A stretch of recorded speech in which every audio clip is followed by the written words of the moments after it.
O Vanderlei avisou nas redes sociais quem seriam seus alvos. Numa mensagem publicada no seu perfil no Facebook, o homem escreveu, abre aspas, "Vamos jogar? Polícia Federal, vocês têm 72 horas para desarmar a bomba que está na casa dos comunistas. William Bonner, José Sarney, Geraldo Alckmin, Fernando Henrique Cardoso. Vocês são velhos nojentos, cuidado ao abrir gavetas, armários, estantes, depósito de materiais. O jogo acaba dia 16/11/2024. Boa sorte, fecha aspas." Mensagens encontradas pela polícia no celular de Francisco Vanderlei Luiz mostram que o homem que detonou 2 bombas na Praça dos Três Poderes defendia uma saída sem Bolsonaro e sem Lula para o Brasil. Abre aspas novamente. "Bolsonaro e Lula, se vocês amam o Brasil, afastem-se da vida pública. Chega de polarização, este é o momento de vocês provarem quem vocês são.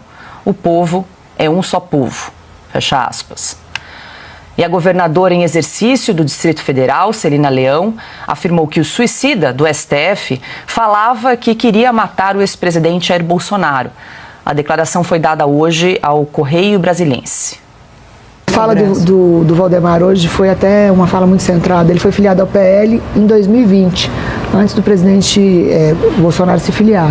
E outra informação também que é importante, ele no WhatsApp dele, mostrando até o desequilíbrio dele, ele fala que ele queria matar o Bolsonaro também. Ele fala o nome dos ministros e fala também que ele gostaria de matar o Bolsonaro. Então, assim, né, você não pode pegar uma investigação e falar, não, só esses aqui que ele falou que vale e esse aqui não vale. Então há um desequilíbrio emocional, um desequilíbrio psicológico perceptível. Adalberto Piotto, muito boa noite, seja bem-vindo. Piotto, a gente trouxe aqui algumas mensagens que foram publicadas aí na rede social desse homem, que realmente são mensagens desencontradas, ele falando com ele mesmo, mostrando realmente um desequilíbrio psicológico, emocional, enfim, tudo isso precisa ser investigado, averiguado com muito cuidado. Fato é que desde ontem a gente percebe uma forçação de barra, né, forçando uma versão para tentar colar com os atos do 8 de janeiro. O próprio ministro Alexandre de Moraes já se manifestou também a respeito. O que é importante a gente observar nesse caso, Piotto? O que é cortina de fumaça? O que separar joio do trigo e observar exatamente o que é importante nesse caso, nesse episódio de Brasília? Boa noite, Paula. Boa noite, Augusto, Silvio, querido. Constantino, seja bem-vindo uma vez mais. Depois do relato do Silvio colocando, obviamente, jornalismo na história, eu ficaria com essa declaração da governadora em exercício do Distrito Federal.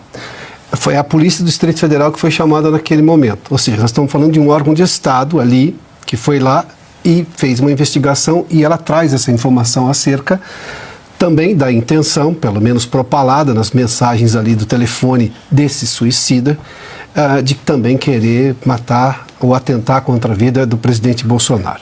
De todas essas pessoas que ele citou, o único que sofreu realmente um atentado, de fato, ainda na campanha de 2018, foi o ex-presidente Jair Bolsonaro. Mas vamos um pouco além neste ponto. Ela deixa claro que nós temos aí o que se pode chamar de alguém com perturbação mental.